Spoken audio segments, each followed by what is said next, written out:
I think where we are is in a time of tremendous change, both on a societal level and on sort of a technological level. And I think that if we focus on the millennials, I think we have to focus on sort of both sides of that, so that it is not both the opportunities and the challenges there. And I happen to have 3 children in my home who were born between 1990 and 2000, so it's my own focus group on attitudes of the sort of second wave of the millennial generation. On the challenge side, which I think is really important and almost should come first, this is a large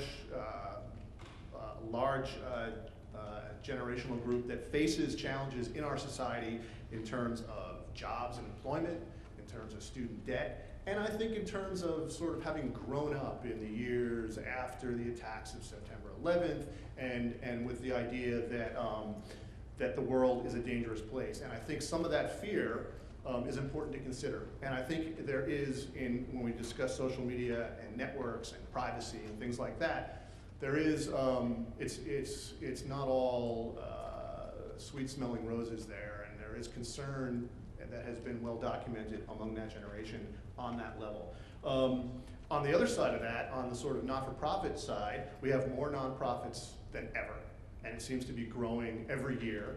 And frankly, this generation is feeding that. I have spoken at the Clinton Global Initiative for college and graduate students, and every year they bring together between 1,800 and 2,000 young people, all of whom are starting something brand new. This generation of social entrepreneurs is going to challenge traditional nonprofits, both in good ways and in bad ways, and yet the level of giving in the US, while leading the world, still stands at just less than 2% of GDP and doesn't really grow, or doesn't really decline either too much in good times or in bad. So there are those challenges built in. Finally, there's the challenge of the changing nature of work and the changing nature of how people view their jobs. And I'm sure we'll hear some more about this from this terrific panel. On the one hand, young people, and I know this firsthand and from the research, and I know that PwC has done some fantastic research in this, they really want to feel good about where they work and about and how their work is more than just making money, and it's about themselves almost as a personal cause.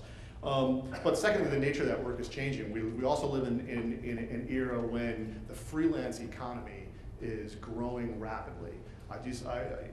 Freelancers Union, of which I'm a member, and I would note that 3 of the 4 of us on this panel are sort of self-employed, estimates that 1/3 of all US jobs are of the self-employed variety. And I think that the millennial generation is feeding that. And then just to close, I want to make this rather obvious observation, but millennials are not a different species than the rest of us.